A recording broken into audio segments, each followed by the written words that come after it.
An Seinin Oisín an drama. Seinen Oisín an drama.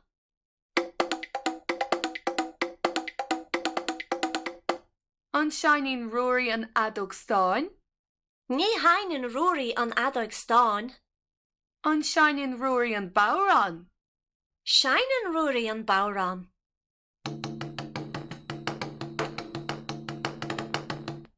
An Seinin Roisin an banjo.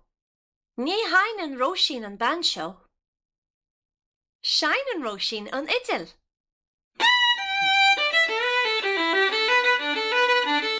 An Seinin Samar an guitar lectrach. Seinen Samar in guitar lectrach.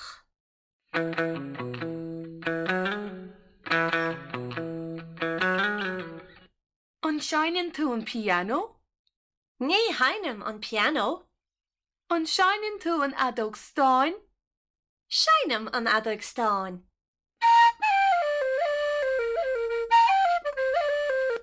An Seinen tú an violin.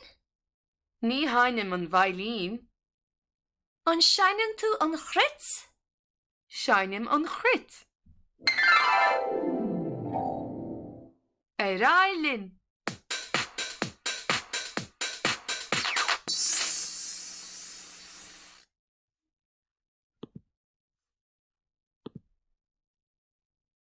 Himnigi an Clare.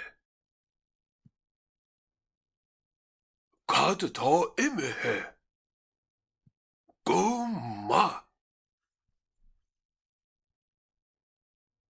An trumpa, an guitar electric, an trumpa, an crit, an piano. An drummer, an banjo, an violin, an fadog stone. Cad atá imithe. Go ma. An banjo. Cad atá imithe. Go ma.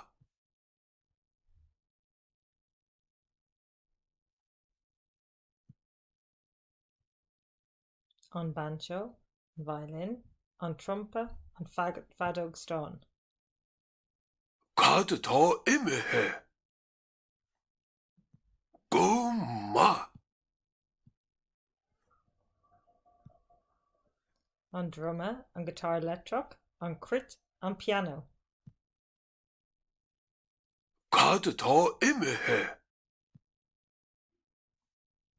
An Go crit, ma. an piano, an guitar electric, an fadog stone, an violin. Bedlin. Cad atá imithe.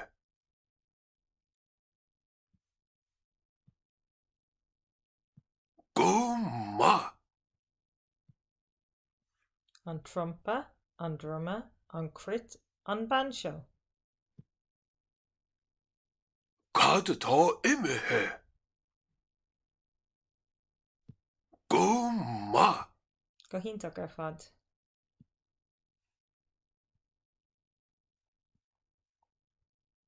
Fleagan na ceistena. An Seinin níomh an drummer. So does Niamh play the drums? Shinen Niamh on drummer or Ní Hainen? Ní hainen Niamh an drama. See here we have the EANN because we have the last vowel in the root word is I. So on Shinen, how do we answer? Shinen, she does. Or Ní Hainen. Ní takes a shevu, takes a H. Okay? So if she doesn't do it, Ní Hainen. An will she egg shine on fad on drummer. Ní hainen she on Ní drum. hainen Niamh an drama. Hainen Cahínta. she on fadog stone. An Seinin níomh an Adog Stáin. Seinen Niamh an Adog Stáin. Ní hainen Niamh an Adog Stáin. So shinen Niamh on Cahínta. fadog stone. An Seinin Oisín an banjo. Seinen Oisín an banjo. Ní hainen Oisín an banjo. Hainen ushin on drummer. Cahínta. An Shinan Ushin an drummer. Shinan Oshin an drummer. Ní hainan Oshin an drummer. Caitheamh. An Shinan Roshin an violin. Shinan Roshin an violin. Ní hainan Roshin an violin. Hainan. Caitheamh. Violin. An Shinan Roshin an needle. Shinan Roshin an idil. Ní hainan Roshin an idil. Hainan Roshin on violin. Tor fui erish. Hainan Roshin on fiddle. Caitheamh. An Shinan Rory an bowron. Shinan Rory an bowron. Ní hainan Rory an bowron. Caitheamh. An Shinan Samar an yidil. Shinan Samar an idil. Ní hainan Samar an idil. Hainan Samar on guitar. Caitheamh. An Shinan Samar an guitar lectrach. Shinan Samar an guitar lectrach. Ní hainan Samar an guitar lectrach. Caitheamh. An Shinan Caitheamh an piano. Shinan Caitheamh an piano. Ní hainan Caitheamh an piano. Caitheamh.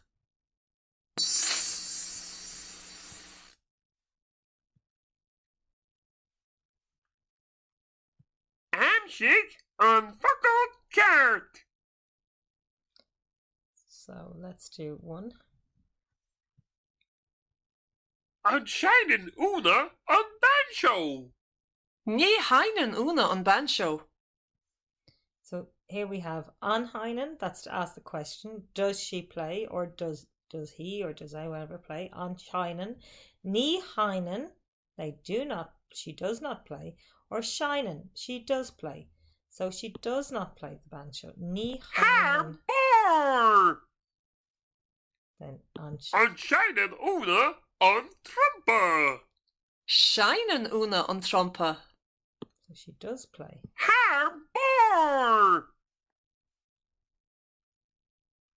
An Shinan Carts an trumpa. Ní hainan Caitheamh an trompa. She doesn't play the trumpet. On Shinan Cot on piano. Hainan Cot on piano. On Shinan Own on crit. Hainan Own on crit. So he does play. On Hainan Own on trumpa. Ní Hainan Own on trumpa. On Shinan Samar on banjo. Hainan Samar on banjo. On Shinan Samar an guitar lectrach. Ní hainan Samar an guitar lectrach.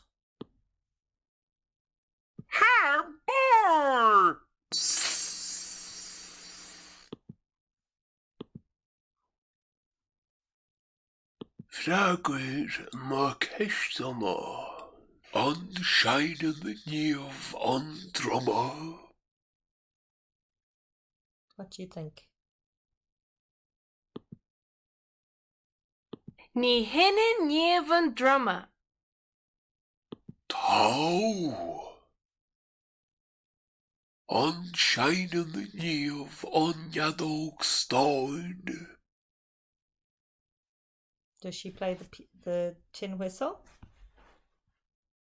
Sinne níomh an adóg stáin. Tá. An Shinan Ushin an banjo. On Shinan sé on banjo? Ní hinin uisín an banjo. Tá. An Shinan Ushin an drummer. Sinnin uisín an drummer. Tá.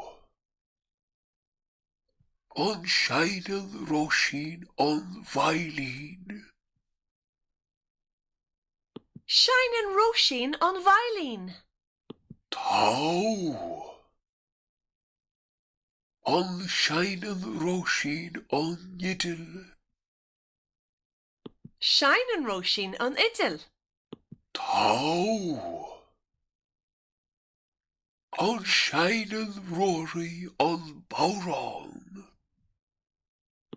Shinin Rory on Bowron. On shining Rory on Bowron. We did that one. On shining Samar on Idle. Ní hinin Samar an Idil. On shining Samar on guitar lectroch. Shinin Samar an guitar lectrach.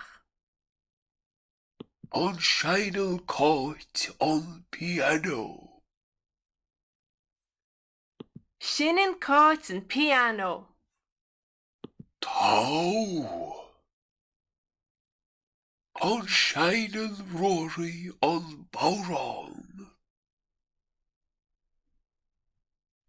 Shinin Rory on Bowron. Tau. On shining Samar on Idle. Ní hinin Samar an Idil.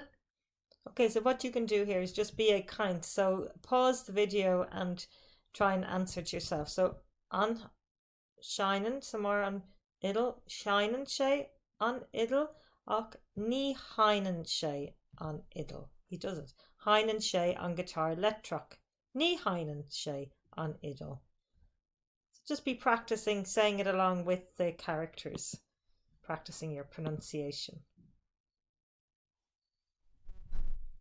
On shining, Samar on guitar electric, shining, Samar. And here we're going to learn now how to do the spellings. And great work being done this week on the spellings of your verbs, your brihara in aimsire, láhrach, gach glá. On shining Samar on guitar lectrach. Shining Samar on guitar lectrach.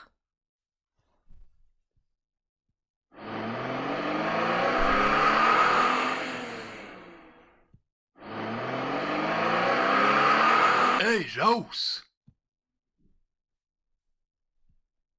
On shining Owen on guitar lectrach. Ní henin on guitar lectrach.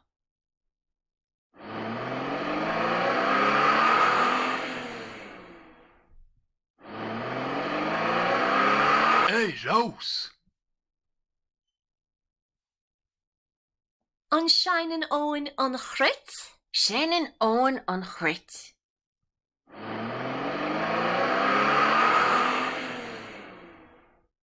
So here you're writing in on Shannon, own on crit. Hey, Rose. I guess that's what we have for today.